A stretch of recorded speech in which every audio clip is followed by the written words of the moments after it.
तो आ जाओ मेरे धुरंधरों, प्रैक्टिस करते हैं ज़बरदस्त तरीके से। ये हमारी 79th प्रैक्टिस है और प्रश्नों को बहुत ही अच्छी तरह से देखेंगे, कॉन्सेप्ट को समझते हुए चलेंगे। हाय एवरीवन, दिस इज़ प्रतिमा सिंह और मेरे चैनल पोल पाथ पे आप सभी का स्वागत है। जो नए योद्धा जुड़े हैं उनका हमारे चैनल पर बहुत बहुत स्वागत है। योद्धा मैं इसलिए कह रही हूँ क्योंकि जब तक आप मैदान नहीं मारते हैं तब तक आपको जो है युद्ध स्तर पर तैयारी करनी है, डटे रहना है और बिल्कुल भी आराम नहीं करना है, यानी कि कंफर्ट जोन में नहीं जाना है। सक्सेस तभी मिलेगी। जो हमारे नए धुरंधर हैं उनको बताना चाहूँगी कि डिस्क्रिप्शन में सारी प्लेलिस्ट लगी हुई हैं, डेली प्रैक्टिस वीडियोस और साथ में कोर्स वीडियोस, एनसीईआरटी प्रैक्टिस, सभी को चेकआउट करें और वहाँ पर जा कर के अपने पसंद के वीडियो देखें या जिस टॉपिक में उनकी पकड़ कम है उसको देखें। साथ में टेलीग्राम लिंक दिया गया हो, उसे ज्वाइन कर लें। जो क्लासेस मैं लेती हूँ उसको पीडीएफ मैं टेलीग्राम पे डालती हूँ, वहाँ से आप पीडीएफ फॉर्म में नोट्स पा सकते हैं। तो टाइम को बर्बाद न करते हुए चलिए देखते हैं आज का पहला क्वेश्चन। पहला क्वेश्चन कह रहा है, निम्नलिखित में से कौन सी एक दबाव समूह की विशेषता नहीं है। पूछ रहा नहीं है। लॉबिंग, हित संवरण, राजनीतिक नेताओं को प्रभावित करना, चुनाव में सहभागी होना। तो जो है ये दबाव समूह जो हैं इनका विशेषता क्या है? लॉबिंग भी है, हित संवरण भी है और राजनीतिक नेताओं को प्रभावित करना भी है। इसके अलावा क्या होता है? लामबंदी करते हैं। ये देख लेते सारे पॉइंट। आज यहाँ ये है, कल दूसरा होगा। इसके अलावा ये लामबंदी करते हैं, है ना, लामबंदीकरण या लामबंदी करते हैं। ये जो भी कह लें, करण लगा लें तो ये लीजिए, करण लगा दिया।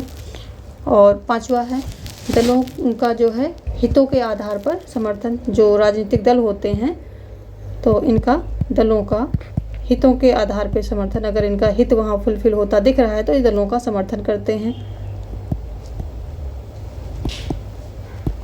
हितों के आधार पर समर्थन। अगर हम अगला देखें तो ये करते हैं अपने हित की पूर्ति के बाद क्या होते हैं? ये गायब हो जाते हैं। ये भी एक महत्वपूर्ण है और बार बार आता है एग्ज़ाम में। हित पूर्ति के बाद इनका जैसे हित पूर्ति होता है वैसे ये क्या हो जाते हैं? समाप्त हो जाते हैं। हित पूर्ति के बाद समाप्त हो जाते हैं और इसीलिए जो है ये समाप्त हो जाते हैं, अदृश्य हो जाते हैं और इसलिए इनको क्या बोला गया है? अदृश्य सरकार। ये क्वेश्चन बहुत बनता है।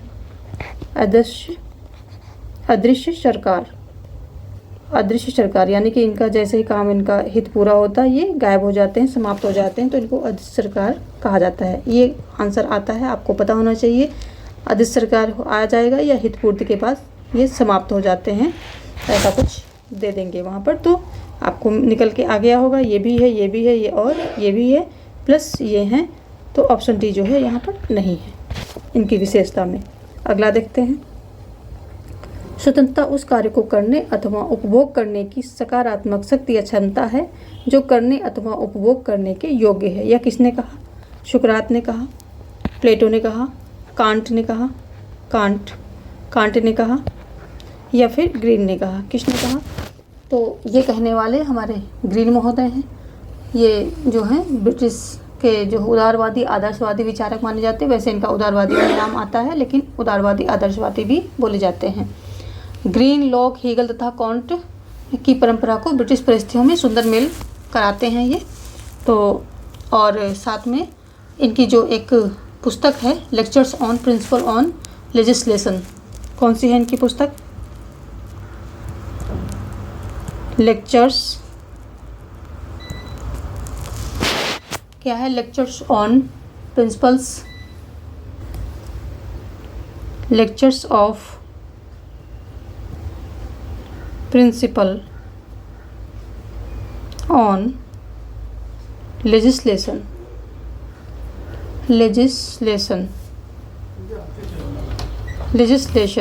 ये जो है इनकी पुस्तक है।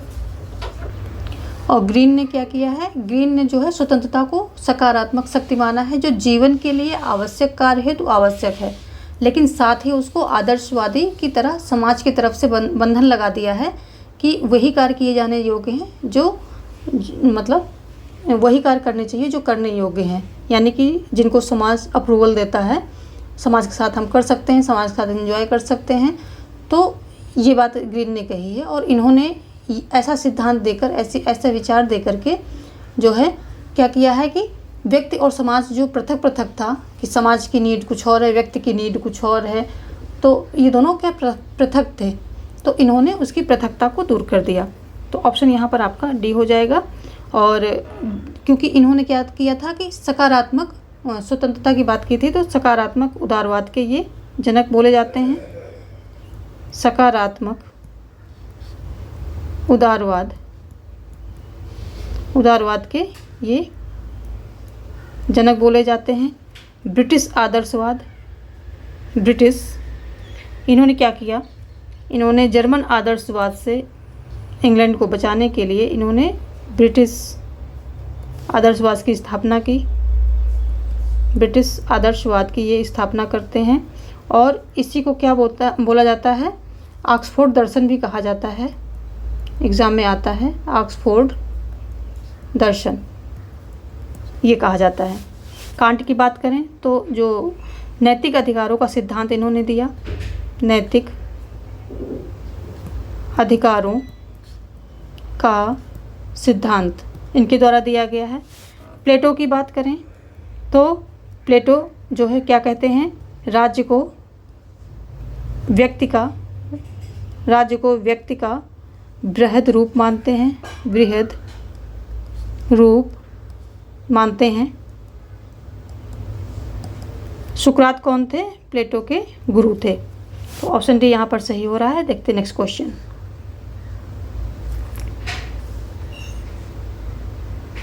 ओके, ये तो दूसरा क्वेश्चन हमने ले लिया, पहला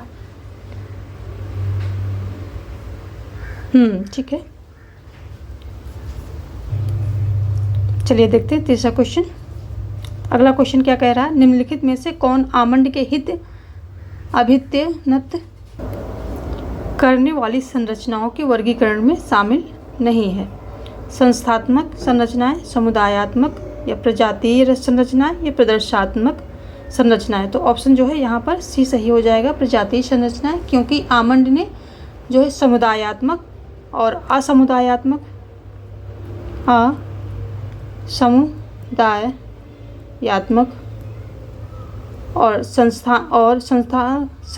संस्थात्मक रचनाएं तथा प्रदर्शनात्मक या चमत्कारिक बोल सकते हैं। चमत्कारिक ज़्यादा पूछा जाता है, चमत्कारिक, इतने जो है भागों में वर्गीकरण किया था। तो ऑप्शन सी यहाँ पर जो है सही हो जाएगा। अगला देखते हैं, प्रजातंत्र का 9 उदारवादी सिद्धांत है। शास्त्रीय प्रजातांत्रिक सिद्धांत की अस्वीकृति या शास्त्रीय प्रजातांत्रिक सिद्धांत का रूपांतरण या शास्त्रीय प्रजातांत्रिक सिद्धांत का विकृत रूप या उपरोक्त कोई नहीं। क्या बोलता है, तो ये जो प्रजातंत्र का 9 उदारवादी सिद्धांत है, ये पुनः शास्त्रीय प्रजातंत्र की ओर वापस लौटने जैसा ही है। और इसमें क्या होता है कि राज्य सिर्फ नियामक की भूमिका निभाएं, ऐसा ये मानता है, और लोगों को बाजार के नियमों के हवाले कर दें। व्यक्ति अपना जो है बाजार के अनुरूप होकर के, उसके अनुकूलित होकर के अपना विकास कर लेगा। और ये क्या कहता है कि राज्य को कम से कम हस्तक्षेप करना चाहिए। और ये आगे क्या कहता है कि स्वाभाविक विकास में बाधा पड़ सकती है। अगर राज्य का हस्तक्षेप बढ़ेगा तो स्वाभाविक विकास में बाधा पड़ेगी। और इसके अगर हम समर्थकों की बात करें तो हेयक, रॉबर्ट नॉजिक, आइजा बर्लिन और जो है यही लोग इसके समर्थक हैं, इस विचारधारा के। और यहाँ पर जो है शास्त्रीय प्रजातांत्रिक सिद्धांत का रूपांतरण, ये ऑप्शन सही हो जाए, क्योंकि ये जो है शास्त्रीय प्रजातांत्रिक सिद्धांत की ओर लौट रहा है। कौन, प्रजातंत्र का 9 उदारवादी सिद्धांत, जिसमें ये सरकार को सीमित करना चाहता है, लोगों को अधिक स्वतंत्रता देना चाहता है।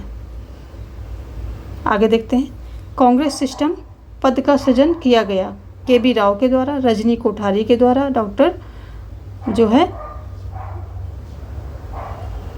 बसु के द्वारा या अतुल कोहली के द्वारा। किसके द्वारा जो है ये किया गया है? तो जो ये है ऑप्शन बी यहाँ पर सही हो जाएगा, रजनी कोठारी के द्वारा ये किया गया है। रजनी कोठारी ने भारत में स्वतंत्रता के बाद जो है 40 वर्षों तक जो है एक छत्रीय शासन किसका था? कांग्रेस का था। 40 वर्षों तक एक छत्रीय शासन कांग्रेस का था, और इसी को इन्होंने कांग्रेस सिस्टम बोला गया। इस रजनी कोठारी ने क्या बोला, इसको कांग्रेस सिस्टम बोला, और बोला कि कांग्रेस सिस्टम के अंतर्गत यानी कि 40 वर्षों में जो सरकार थी, इसमें जो है शांति, स्थिरता और विकास हुआ है, देश का शांति रही है, स्थिरता भी रही है। लेकिन साथ में क्या हुआ कि सिर्फ एक दल होने से इसको जो है कांग्रेस में तानाशाही की प्रवृत्ति भी का जन्म हो गया, इस कांग्रेस सिस्टम की वजह से, एक दल होने की वजह से। तो और इस जो है तानाशाही ने देश को आपातकाल में भी कई बार ढकेला। इनकी पुस्तक का नाम अगर हम देखें तो भारतीय राजनीतिक दलीय व्यवस्था है। इनकी पुस्तक क्या है, भारतीय राजनीतिक दलीय व्यवस्था, ये जो है इनकी पुस्तक का नाम है। और इसी में इन्होंने जो है कांग्रेस सिस्टम या भारतीय राजनीतिक व्यवस्था की और जो स्थितियां थी उनकी चर्चा बखूबी की है। आगे देखते हैं। प्राकृतिक कानून और नागरिक कानून के मध्य स्पष्ट अंतर करके हॉब्स ने विश्लेषणात्मक विधि शास्त्र की उस पद्धति की आधारशिला रखी जिसे बाद में बेंथम और ऑस्टिन ने जो है विकसित किया। ये किसने कहा है, लास्की ने कहा है, सेबाइन ने कहा है, बिलोबी ने कहा है या पार्कर ने कहा है, किसने कहा है? तो ये जो उपर्युक्त उक्ति है ये सेबाइन के द्वारा कही गई है। सेबाइन ऐसा इसलिए कहते हैं क्योंकि हॉब्स ने क्या किया है, प्राकृतिक कानूनों में विवेक की अभिव्यक्ति को आधार बनाया है कि मतलब ये मनुष्य का अपना विवेक है कि वो प्राकृतिक कानूनों को माने या ना माने, कोई उसके ऊपर जोर ज़बरदस्ती नहीं है। लेकिन जो नागरिक कानून है ये क्या है, ये तो संप्रभु का आदेश है जिसे मतलब नागरिकों को मानना ही पड़ेगा, और जो प्रजा है या नागरिक है उनको मानना ही पड़ेगा, नहीं मानेगा तो उनको दंड का भागी बनना पड़ेगा। तो हॉब्स ने क्या किया था कि पहली बार कानून के पालन का आधार सुविधा, जनहित या नैतिकता आदि को न बना करके संप्रभु के आदेश की बाध्यता को बनाया था कि इसमें मतलब पहले बातें होती थी ज़्यादातर कि नैतिकता के जो नैतिकता से प्रेरित होकर के क्या करना चाहिए कि मतलब आदेश मानने चाहिए या जन सहमति होनी चाहिए तब आदेश मानने चाहिए, या अगर आपकी सुविधाएं वहाँ पर फुलफिल हो रही तब आदेश मानने चाहिए। तो इन्होंने इन सब चीज़ों को नकारते हुए कहा कि संप्रभु का आदेश है इसलिए जो है आज्ञा मानना जरूरी है। तो कानून क्या है, संप्रभु की शक्ति का द्योतक है, यानी कि इन्होंने संप्रभु जैसी एक अवधारणा को सामने लेकर के आए, संप्रभु को जो है महत्व दिया, और बाद में इसी जो ये ऑस्टिन और बेंथम थे तो इसी को आगे ये व्याख्यायित करते हैं, आगे विकसित करते हैं, इसकी और ज़्यादा व्याख्या करते हैं। कौन? बेंथम और ऑस्टिन। तो जो है इसको यही बात इसमें हो गई कि हॉब्स ने सबसे पहले कानून और नागरिक कानून में जो है प्राकृतिक कानून और नागरिक कानून में अंतर किया, और आगे इसको बेंथम और ऑस्टिन ने आगे बढ़ाया। प्राकृतिक कानून हॉब्स ने क्या कर दिए थे कि ये आपकी मर्जी है, विवेक है कि आप फॉलो करें ना करें, लेकिन नागरिक कानून फॉलो करना बाध्यता थी, संप्रभु का आदेश था। तो उसमें संप्रभु में शक्ति का समाहित किया, संप्रभु और संप्रभुता जैसी अवधारणा लाए, और उसी को बेंथम और ऑस्टिन ने आगे बढ़ाया था। लास्की की बात कर लेते हैं। तो लास्की लोक कल्याणकारी राज्य के जो है प्रवक्ता हैं, और a grammar of politics, a grammar of politics जो है इनकी पुस्तक है। देखते हैं अगला क्वेश्चन। मॉन्टेस्क्यू ने शक्ति के पृथक्करण की वकालत की, क्षमता के लिए, स्वतंत्रता के लिए, समानता के लिए या संपन्नता के लिए? किसके लिए की मॉन्टेस्क्यू ने जो है किसकी वकालत? शक्ति का पृथक्करण जो सिद्धांत दिया गया है ये मॉन्टेस्क्यू द्वारा दिया गया, और इसको कौन फॉलो कर रहा है? इसके ये जो शक्ति के पृथक्करण का सिद्धांत अमेरिका में इसको अपनाया गया है। और जो है मॉन्टेस्क्यू क्या है, ब्रिटेन की शासन प्रणाली को उदाहरण मानकर शक्ति के पृथक्करण सिद्धांत की इन्होंने वकालत की थी, और कहा था कि जो है व्यवस्थापिका, न्यायपालिका और कार्यपालिका, इन तीनों के कार्य जो है ये अलग अलग अपने अपने क्षेत्र में करें। ये तीनों, इन दोनों को स्वतंत्र होना चाहिए, एक दूसरे की सीमा में हस्तक्षेप नहीं करना चाहिए। तो ये तीनों अंग जो है स्वतंत्रता, सुगमता और क्षमता के साथ अपना कार्य कर पाएंगे, ऐसा इन्होंने बोला था। और ये जो है मॉन्टेस्क्यू ने शक्ति पृथक्करण के सिद्धांत वकालत इसलिए की थी क्योंकि जो है ये जो किसकी स्वतंत्रता के लिए, जो व्यक्ति की स्वतंत्रता है उसको, व्यक्ति की स्वतंत्रता और जो अंग हैं कार्य में करने, जो तीनों अंग हैं सरकार के, उसकी स्वतंत्रता, यानी कि अपने अपने क्षेत्र में ये सभी स्वतंत्र रहेंगे। तो स्वतंत्रता के लिए जो है ये इन्होंने शक्ति के पृथक्करण की वकालत की थी स्वतंत्रता के लिए। ठीक है, आगे देखते हैं। यह किसका कथन है? कठोर और नमनीय संविधानों में अंतर प्रकार का नहीं बल्कि मात्रा का है। गार्नर का, लास्की का, फाइनर का, लावेल का। तो ये जो हैं फाइनर महोदय हैं, इनका मत है कि जो कठोर और नमनीय संविधान होते हैं तो इनमें सिर्फ मात्रा का अंतर है, क्योंकि ना तो कोई संविधान पूरी तरह से कठोर होता है, चाहे वो अमेरिका का संविधान क्यों ना हो, थोड़ा बहुत उसमें लचीलापन होता ही है क्योंकि संशोधन तो होते ही होते हैं। और ना तो कोई पूरा जो है संविधान लचीला होता, चाहे वो ब्रिटेन का ही हो। यानी कि ब्रिटेन का संविधान भी है, लचीला माना जाता है, लेकिन वो पूरी तरह से लचीला नहीं है। तो इस तरह से क्या कहते हैं कि अंतर जो है संविधानों का अंतर प्रकार का नहीं है बल्कि मात्रा का है। हर संविधान क्या है, उसमें कठोरता भी होती और लचीलापन भी होता है। तो सिर्फ मात्रा का वहाँ पर अंतर होता है कि किस में ज़्यादा कठोरता है और किस में ज़्यादा लचीलापन है। तो ये बात है यहाँ पर कि मात्रा का जो है प्रकार का नहीं, इनके हिसाब से, फाइनल महोदय के हिसाब से संविधानों में अंतर प्रकार का नहीं है, मात्रा का है। तो ये हो गया। गार्नर की बात करें तो ये आंतरिक संप्रभुता के ये जनक माने जाते हैं। और बाह्य संप्रभुता के अगर हम बात कर लें कि बाह्य संप्रभुता, तो ये ग्रोशियस बाह्य संप्रभुता के हैं। कौन है? ग्रोशियस ये माने जाते हैं। लास्की की अभी बात की हमने, ए ग्रामर ऑफ पॉलिटिक्स इनकी पुस्तक है और ये लोक कल्याणकारी राज्य के प्रवर्तक हैं। ये बहुलवादी भी हैं। आगे देखते हैं। निम्नलिखित कथन किसका है? मानव चेतना स्वतंत्रता चाहती है, स्वतंत्रता से अधिक स्वतंत्रता में अधिकार निहित हैं, अधिकार राज्य की मांग करते हैं। अरस्तु का, रूसो का या ग्रीन का या लास्की का, कौन ये कहता है? तो ये बात कहने वाले जो हैं, तो यहाँ पर जो है ऑप्शन सी सही हो जाएगा। रूसो क्या है? रूसो जो है सामान्य इच्छा की बात करते हैं, सामान्य इच्छा का सिद्धांत देते हैं। और जो है संप्रभुता का निवास किस में कराते हैं? जनता में, यानी कि सामान्य इच्छा में कराते हैं।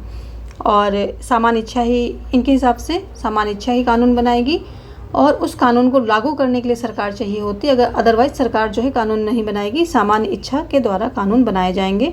सोशल कॉन्ट्रैक्ट जो है इनकी पुस्तक का नाम है, सोशल कॉन्ट्रैक्ट इनकी पुस्तक का नाम है। और अगर हम अरस्तु की बात करें तो अरस्तु ने क्या किया है? 158 देशों के संविधान का इन्होंने तुलनात्मक अध्ययन किया है और फिर इन्होंने जो है संविधान को बनाया था। अपने देश के संविधान को इन्होंने प्रस्तुत किया था या फिर उसके लिए विचार दिए थे। और इन्होंने शासन के चक्राकार का नियम दिया था, जिसमें जो है राजतंत्र, कुलीन तंत्र और लोकतंत्र, तीनों बारी बारी से यानी टर्न बाय टर्न जो है इनका शासन चलता रहता है। और यही तीनों जो है शासन करते हैं। कभी कुलीन तंत्र आ जाएगा, कभी लोकतंत्र, कभी जो है राजतंत्र। और ये क्या कहते हैं? ये राज्य को जो है व्यक्ति से पूर्व मानते हैं। और प्लस इन्होंने क्या किया था कि राज्य को संस्था एवं गुणों के आधार पर वर्गीकृत किया था।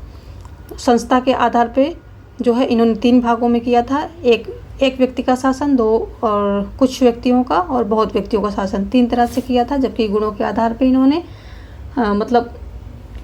उत्कृष्ट और निकृष्ट रूपों में राज्यों का वर्गीकरण किया था। उत्कृष्ट में क्या होता था कि उत्कृष्ट में अगर राजतंत्र है, उत्कृष्ट है तो राजतंत्र है, नहीं तो वो अगर भटक गया है, अच्छा काम नहीं कर रहा है, निकृष्ट हो गया है तो अताताई तंत्र हो जाएगा। इसी तरह कुलीन तंत्र गुटतंत्र बन जाएगा। इसी तरह लोकतंत्र भीड़ तंत्र बन जाएगा। ये सब इन्होंने दिया है। लास्की क्या है? शासकीय जो है लोक कल्याणकारी राज्य के प्रवर्तक माने जाते हैं। आगे देखते हैं। सामुदायिकतावाद एक प्रमुख धारा है। किसकी है? उदारवाद की है, मार्क्सवाद की है, सर्वाधिकारवाद की है या प्रत्ययवाद की है? किसकी है? तो जो है ऑप्शन डी यहाँ पर सही हो जाएगा, प्रत्ययवाद की है। क्योंकि प्रत्ययवाद मानता है कि जो मनुष्य है उसका अस्तित्व क्या है, ये ऐसी सामाजिक स्थित भूमिकाओं और प्रथाओं पर आश्रित है जो समाज की देन है। यानी कि समाज की दी हुई भूमिकाओं और प्रथाओं पर आश्रित है। इन सब के प्रति उसको प्रतिबद्ध रहना चाहिए। उसके व्यक्तित्व का ये आवश्यक अंग है। यानी कि समाज के प्रति प्रतिबद्धता उसके व्यक्तित्व का आवश्यक अंग है, ऐसा ये बोलते हैं। और जबकि ये उदारवादी क्या बोलते हैं? व्यक्ति की स्वतंत्रता की, जो व्यक्ति की स्वतंत्रता है उसके हितों पर ज़्यादा बल दिया है, उसके अधिकारों की ज़्यादा ये बात करते हैं। और समुदायवाद क्या होता है? व्यक्ति के दायित्वों और कर्तव्यों की बात करता है। तो ये सब इनमें बातें हैं। तो उदारवाद की बात हम करें तो व्यक्ति की स्वतंत्रता इनके मूल में है, केंद्र में है। मार्क्सवाद की बात करें तो ये साम्यवादी समाज की स्थापना करना चाहते हैं, जहाँ जो कि राज्य रहित और वर्ग रहित एक समाज होगा। सर्वाधिकार में क्या होता है? सर्वाधिकारवादी जो होते हैं वो राज्य को सर्वोपरि रखते हैं, ज़्यादा महत्व देते हैं, मतलब एज कम्पेयर टू पर्सन। तो यहाँ पर ऑप्शन जो है डी हो जाएगा। आगे देखते हैं। दुनिया में प्रत्येक मनुष्य की आवश्यकता की पूर्ति के लिए पर्याप्त संसाधन हैं, ना कि उसके लालच के लिए। उपयुक्त कथन किसके नाम से जाना जाता है? कार्ल मार्क्स के, माओ से तुंग, महात्मा गांधी, हो ची मिन। तो ये जो है महात्मा गांधी ने उपयुक्त जो है सेंटेंस कहा था। और ये कहते हैं कि प्रकृति जो है जितनी ज़रूरत होती है उतना ही देती है, लेकिन मनुष्य क्या करता है कि उसका जो है स्टोर करना शुरू कर देता है या फिर एक्स्ट्रा जो है उसको मिसयूज करना शुरू कर देता है। ऐसा ना करे तो किसी के लिए कोई कमी नहीं होगी और सभी जो है अच्छे से उसको रहेंगे, अच्छी दशा में रह पाएंगे, अच्छी स्थिति में रह पाएंगे अगर रिसोर्सेज जो प्राकृतिक रिसोर्स हैं उनका अच्छे से उपयोग किया जाए। और इसमें क्या होता है कि इससे क्या होगा कि सर्वोदय का उद्देश्य सफलतापूर्वक पूरा हो जाएगा, क्योंकि सभी जो है एक लिमिट में जब उपयोग करेंगे तो जो गरीब हैं, जो बिल्कुल पिछड़े तबके हैं, उनको भी सारी सुविधाएं, सारे रिसोर्सेज मिलते रहेंगे और सर्वोदय का उद्देश्य पूरा हो सकेगा। कब? जबकि व्यक्ति जो है संसाधनों को अपनी ज़रूरत जितनी उनकी आवश्यकता है उतना ही उपयोग करें और लालच के लिए ना करें। यानी कि उसका जो है स्टोरेशन करना या बहुत ज़्यादा उसको यूज करना, मिसयूज करना, ऐसा करना बंद कर दें। तो अगर हम माओ से तुंग की बात करते हैं तो इनके द्वारा चीन में क्रांति लाई गई है। कब लाई गई? 1949 में जो है चीन की क्रांति आती है और ये पहले राष्ट्राध्यक्ष रहे हैं चीन के। और अगर हम कार्ल मार्क्स की बात करें तो कार्ल मार्क्स का इनकी प्रसिद्ध पुस्तक है, क्या है? दास कैपिटल इनकी जो है प्रसिद्ध पुस्तक है। और कम्युनिस्ट मैनिफेस्टो ये भी इनकी प्रसिद्ध पुस्तक है। और इन्होंने जो है राज्य का विरोध किया है कि राज्य नामक चीज़ कोई होनी ही नहीं चाहिए, क्योंकि राज्य तो वर्ग शोषण का एक यंत्र है, अमीरों की संरचना है। तो ये सब जो है इनके ऐसे विचार हैं और ये एक वर्गविहीन और राज्यविहीन समाज की कल्पना करते हैं। कौन? Karl Marx. आगे देखते हैं। भारतीय संघवाद का बल है, शक्ति के बंटवारे पर बल है, यानी कि जो है क्या महत्व दे रहा है, किस चीज़ को ये महत्व दे रहा है, किस पर ये जोर दे रहा है, इसका बल का मतलब यहाँ पर ये निकलेगा। तो शक्ति के बंटवारे पर, राज्यों की सुदृढ़ता पर, राष्ट्रीयताओं के साथ समझौते पर या राष्ट्र की एकता पर। तो जो है भारतीय संघवाद का अगर हम देखें कि ये किस लिए संघवाद इसने अपनाया, तो ये राष्ट्र की एकता के लिए अपनाया, यानी कि राष्ट्र की एकता को बनाए रखने के लिए इसने संघवाद पर की प्रक्रिया को अपनाया। क्यों? क्योंकि ये हमारा क्या है, जो भारतीय संघवाद है ये अमेरिका जैसा संघवाद नहीं है कि जहाँ पर बहुत सारे राज्य आकर के एक साथ मिल करके और फिर एक वो संघ बनाते हैं। ऐसा नहीं है, हमारा अपना देश है और इसमें संघवाद इसलिए अपनाया गया क्योंकि हमारे देश में बहुत ज़्यादा विभिन्नताएं हैं। तो हमारे जो संविधान निर्माता थे वो चाहते थे कि देश में जो भी संस्कृति हैं, जो भी अलग अलग उनमें विभिन्नताएं हैं, तो उनकी विभिन्नताएं भी अपना बनी रहें, उनकी संस्कृति भी बनी रहे और साथ में ये टूटे ना। तो टूटेंगे कब नहीं, जबकि उनकी किसी की संस्कृति को दबाया नहीं जाएगा, कुचला नहीं जाएगा, तब जो है राष्ट्र जो है बिखरेगा नहीं, टूटेगा नहीं। तो इन्होंने क्या किया कि अपनी अपनी संस्कृति को फॉलो किया, इन्होंने भाषा संस्कृति ये सब फॉलो करते रहो, लेकिन जो है संघ से निकल नहीं सकते, संघ से टूट करके अलग नहीं हो सकते और स्वतंत्र हैं, एक लिमिट तक स्वतंत्र हैं। और उसके बाद जो है ये एक अलग अलग प्रांत जो हैं एक बनकर भी जो है अपनी शक्ति के लिए पूरी तरह से संघ पर आश्रित होंगे। ऐसा जो है इन्होंने किया ताकि जो है ये स्वतंत्र भारत की एकता और अखंडता जो है बनी रहे। ये इस शक्ति के बंटवारे का ये मतलब इनका मतलब था और इसका बल था क्या कि राष्ट्रीय एकता बनी रहे। आगे देखते हैं अगला क्वेश्चन। विपक्ष का कर्तव्य है कि वह कुछ भी प्रस्तावित ना करे, हर बात का विरोध करे और सरकार को बाहर कर दे। यह कथन किसका है? सर आइवर जोनिंग्स का है या A.R. लावेल का है, लॉर्ड ब्राइस का है या टाइनबी का है? किसका है? ये ऑप्शन जो है जो लावेल ये कहते हैं, ये कथन जो है किसके द्वारा कहा गया है? ये कथन कहा गया है A.R. लावेल के द्वारा। ये ऐसा क्यों कहते हैं? कहते हैं कि जो है बेसिकली देखें तो इन्होंने जो क्या किया, लावेल ने नकारात्मक जो ब्रिटेन की विपक्ष है उसकी नकारात्मक भूमिका को प्रकाश में लाते हैं। किसके द्वारा? इस सेंटेंस के द्वारा। जबकि लावेल का मानना है कि विपक्ष क्या है, अपना जो है सिर्फ यही वो सोचती है। विपक्ष क्या सोचती है कि जो है किसी प्रस्ताव को लाने नहीं देना है, उसका विरोध करना है, सरकार को बाहर कर देना, यही सोचती है।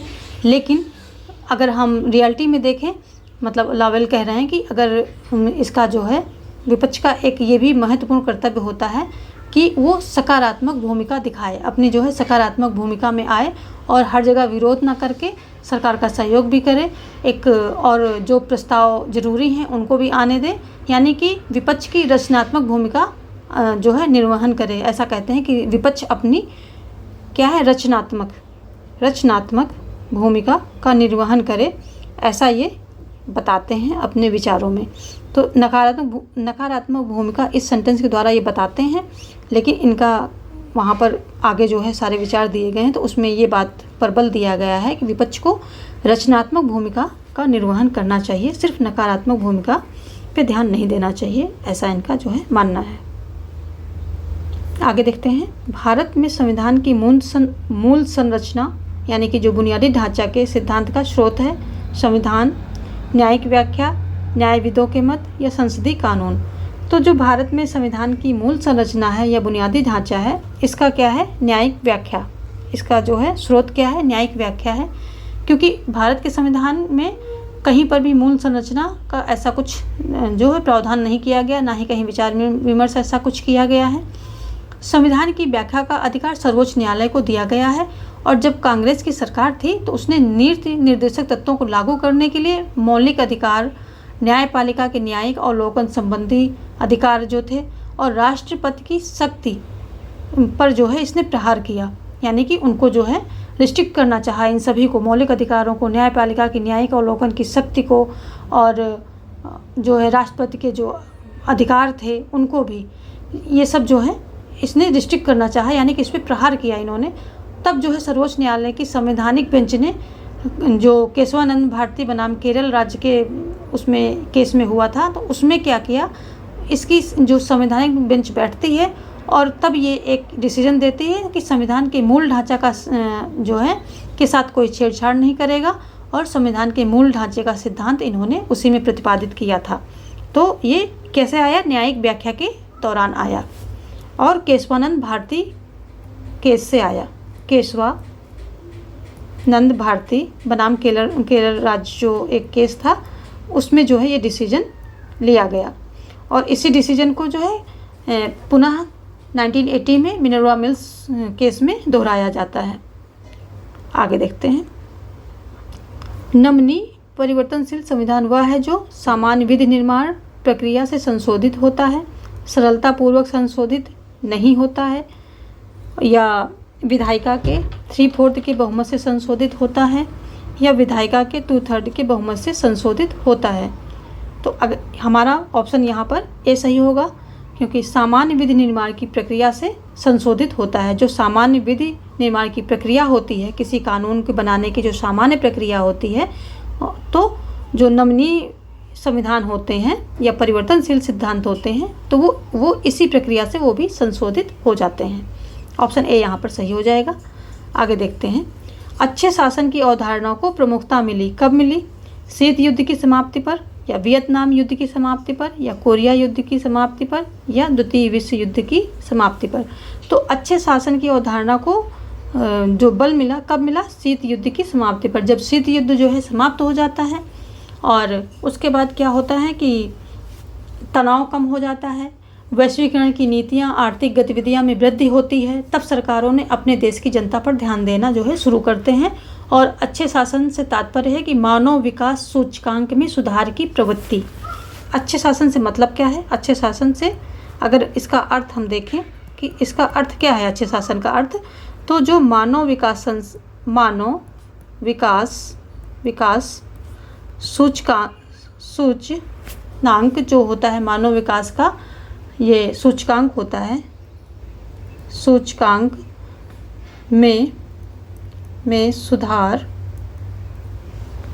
सुधार की प्रवृत्ति, ये क्या होता है? ये जो है अच्छे शासन की अवधारणा है कि जो मानव का विकास है, तो मेनली इसका बेसिक कॉन्सेप्ट ये है कि मानव विकास में मानव का जो विकास है उस पर ध्यान देना, उसके अधिकारों पर, स्वतंत्रता पर, उसकी जो स्किल्स होती हैं, उसकी जो सुविधाएं मिलती हैं अपने विकास करने के लिए, और जो क्या है समानता की बात होती है कि समानता के आधार पर सभी को बराबर जो है मिलना चाहिए, तो उसके विकास पर ध्यान देना, ये है जो है किसका है? अच्छे शासन की अवधारणा का मतलब यही निकलेगा। आगे देखते हैं 17 क्या कह रहा है कि भारतीय संविधान के मौलिक कर्तव्य किस अनुच्छेद में है? 51 में है, 51A में है, 32 में है, या 14 में है? तो जो भारतीय संविधान के मौलिक कर्तव्य हैं ये 51A में दिए गए हैं। आप में से ज़्यादातर लोगों को पता होगा कि जो ये हमारे मौलिक कर्तव्य हैं इसी में दिए गए हैं। और इसमें कुल कितने हैं? जब ये इंसर्ट किए गए थे तब 10 थे, अभी ये 11 हैं। 11वां क्या है कि पेरेंट्स की रिस्पॉन्सिबिलिटी है कि अपने बच्चों को स्कूल भेजें। और इसको इंसर्ट कब किया जाता है? तो मौलिक कर्तव्य 42nd जो संशोधन होता है, अमेंडमेंट होता है, उसके द्वारा जो है ये इंसर्ट किए जाते हैं। कब किए जाते हैं? 1976 में किए जाते हैं। कब? इंदिरा गांधी की जब सरकार होती, आपातकाल के दौरान ये किए जाते हैं। ठीक है, इंदिरा गांधी इस समय जो है PM होती हैं और आपातकाल चल रहा होता है, तो उस समय किए जाते हैं। और किसकी सिफारिश पर किए जाते हैं? तो स्वर्ण सिंह समिति की सिफारिश पे ये इंसर्ट किए जाते हैं। 32 की अगर हम बात करें तो इसके द्वारा क्या होता है? सर्वोच्च न्यायालय यहाँ पर क्या है? 5 टाइप की रिट्स जो हैं, रिट्स जारी करता है, 5 लेखों को जारी कर सकता है, जो कि इसको लोगों के मौलिक अगर अधिकार का कहीं वायलेशन हो रहा है तो उसको रिस्टोर करते हैं। तो ये कौन कौन सी हैं? बंदी प्रत्यक्षीकरण है, बंदी प्रत्यक्षीकरण, अधिकार परीक्षा,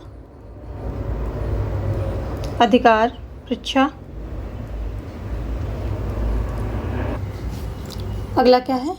अगला है परमादेश। आगे क्या है? निषेधाज्ञा, उत्प्रेषण,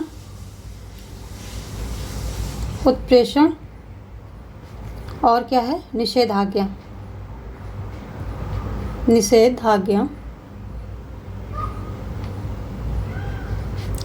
ये जो है निषेधाज्ञा या निषेध भी कह सकते हैं, इसको निषेध भी कह सकते हैं, कुछ भी कह सकते हैं, दोनों चलेगा। तो ये 5 प्रकार की रिट्स हैं। इनके हेबियस कॉर्पस, बंदी प्रत्यक्षीकरण को क्या बोलते हैं? हेबियस कॉर्पस ये बोलते हैं।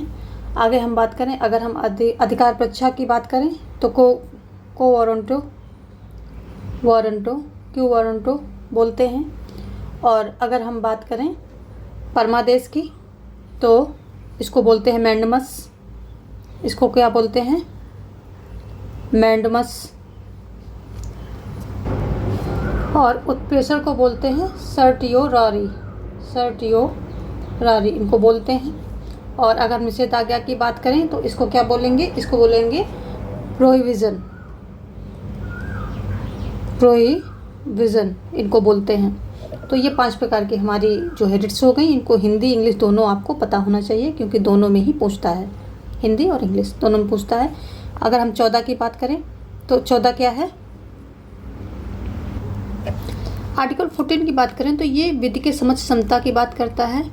विधि के समझ समता या समानता की बात करता है। और आर्टिकल अगर हम 51 की बात करें तो ये क्या कहता है? अंतर्राष्ट्रीय शांति और सुरक्षा का प्रावधान किया गया है आर्टिकल 51 में कि जो राज्य जो है अंतर्राष्ट्रीय शांति और सुरक्षा के लिए क्या करेगा? प्रयास करेगा। तो अंतर्राष्ट्रीय शांति और सुरक्षा की बात इसमें की जाती है। देखते हैं ऑप्शन जो है यहाँ पर, मैं खुद भी कंफ्यूज हो गई, भी सही है। ठीक है, हमने ये लाइंस कर दी हैं, आप लोग देख लेना। आगे देखते हैं अगला क्वेश्चन। 18 क्या कह रहा है कि भारतीय और अमेरिकी संघवाद में जिस बिंदु पर समानता पाई जाती है वह है अवशिष्ट शक्तियों के केंद्र का पास होना, या अवशिष्ट शक्तियों का राज्य के पास होना, या कुल मामलों में समवर्ती क्षेत्र का प्रावधान होना, या केंद्र और राज्यों के बीच जो विवाद होते हैं, विवाद को सर्वोच्च न्यायालय द्वारा निपटाया जाना। तो ये जो है ये समानता है किसका? अमेरिका और भारत का जो संघवाद है इसमें यही समानता पाई जाती है कि दोनों, अगर केंद्र और राज्य के बीच जो है विवाद होते हैं तो वो सर्वोच्च न्यायालय के द्वारा निपटाए जाते हैं। ऑप्शन डी यहाँ पर सही हो जाएगा। अगला देखते हैं, प्रत्येक पंचायत में प्रत्यक्ष निर्वाचन के भरे जाने वाले कुछ स्थानों में से कितना स्थान महिलाओं के लिए आरक्षित है? तो ऑप्शन यहाँ है 1/2, 1/3, 1/4, 1/5 क्या है सही? तो ऑप्शन बी यहाँ पर सही होगा। जो ये 73वां संविधान संशोधन होता है, 73rd जो अमेंडमेंट होता है, संशोधन होता है, इसमें ये कहा गया कि 73rd अमेंडमेंट होता किस लिए है? पंचायत जो है, पंचायतों के लिए, PRI, तो इनके लिए होता है, इनका इसमें प्रावधान किया जाता है। और इसके तहत जो है क्या होता है? पंचायतों को संवैधानिक दर्जा दिया जाता है। होता कब है ये? 1992 में होता है, 1992 में होता है। 73rd पंचायतों के लिए होता है।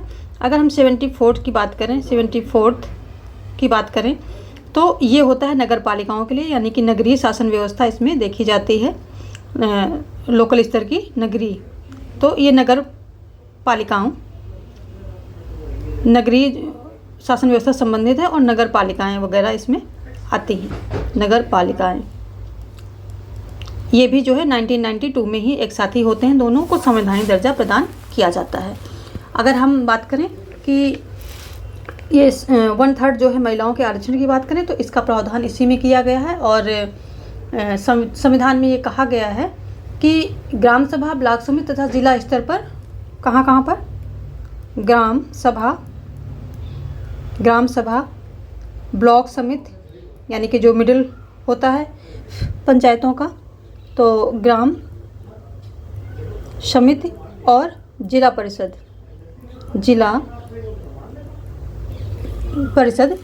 इन तीनों में ही क्या होता है? महिलाओं का 1/3 जो है आरक्षण दिया जाएगा।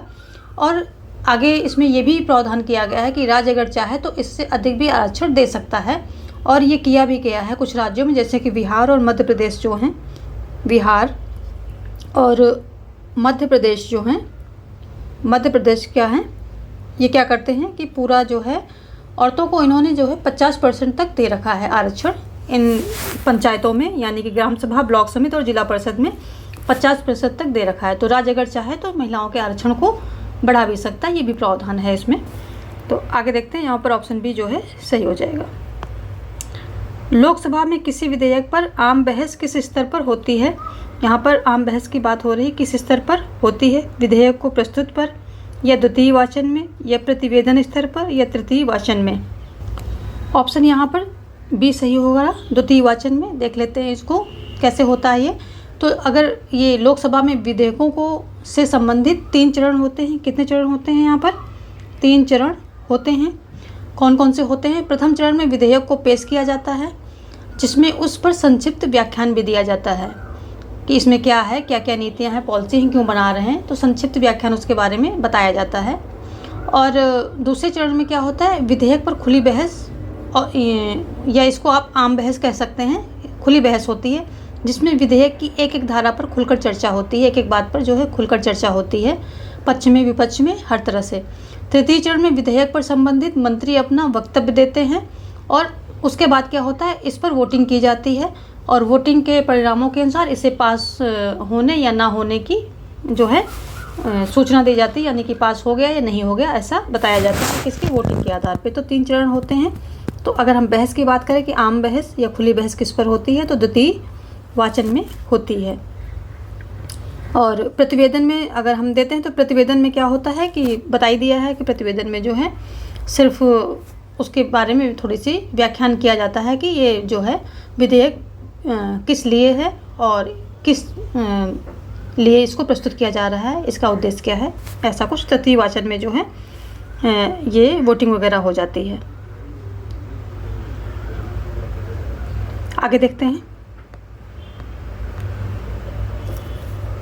तो इसके बारे में आप समझ गए होंगे, जो जब विधेयक को प्रस्तुत होती है, विधेयक की प्रस्तुत होती है, तो उसके बारे में हल्का सा व्याख्यान दिया जाता है, उसको हल्का सा एक संक्षिप्त तरह से उसको व्याख्यायित किया जाता है। दूसरे चरण में खुली बहस होती है द्वितीय वाचन में, और तृतीय चरण में क्या होता है कि उस पर जो है मंत्री अपना वक्तव्य देते हैं, वोटिंग होती है, और फिर जो है उसे घोषित कर दिया जाता है, पास होना या ना होना उसके आधार पर, परिणामों के आधार पर। यहाँ पर आप समझ गए।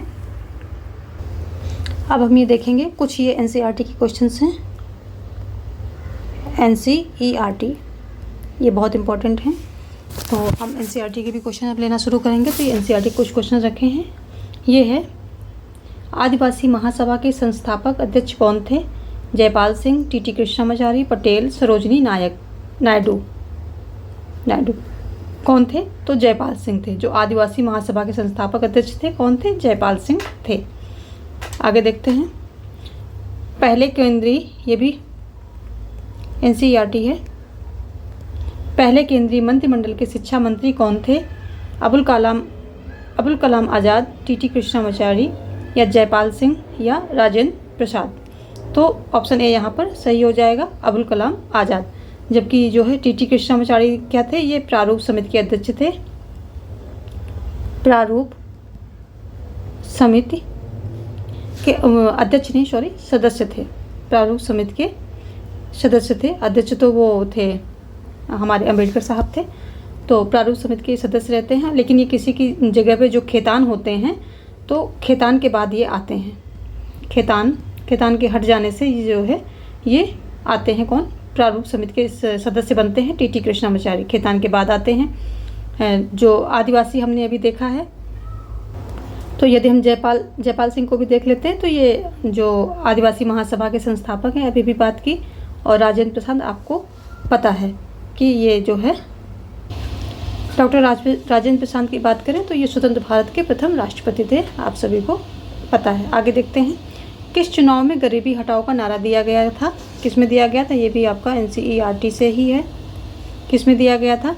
तो ये दिया गया था, ऑप्शन है आपके सामने, 1971 में, 1975 में, या 1977 में, या उपर्युक्त कोई नहीं। तो ये दिया गया था 1971 में, जब इंदिरा जी पीएम का चुनाव लड़ रही थी, तो उन्हीं का ये नारा था, गरीबी हटाओ, ये नारा था। और जो है 1975 की बात करें तो इसमें जो है आपातकाल लगा था, इंदिरा जी के द्वारा ही लगाया गया था, आपातकाल लगा था। और जब 1977 में चुनाव हुए थे तो इसमें जो है किसने, जनता पार्टी ने ये नारा दिया था कि लोकतंत्र बचाओ, लोकतंत्र बचाओ, ये जो है दिया था, क्योंकि आपातकाल के बाद जब चुनाव हुए थे तो जनता पार्टी ने लोकतंत्र बचाओ का नारा दिया था। आगे देखते हैं, ऑप्शन ए यहाँ पर जो है सही हो रहा है। अगला है, उत्तर प्रदेश के बाद किस राज्य से सबसे ज़्यादा सदस्य लोकसभा में पहुँचते हैं, यानी कि उत्तर प्रदेश के बाद किस राज्य की सीटें सबसे ज़्यादा लोकसभा में हैं। ये भी आपका NCERT से ही है।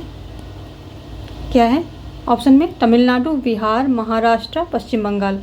तो सबसे ज़्यादा जो है महाराष्ट्र से जाती हैं उत्तर प्रदेश के बाद। ऑप्शन सी जो है यहाँ पर सही हो रहा है। कितनी जाती हैं, 48 जाती हैं।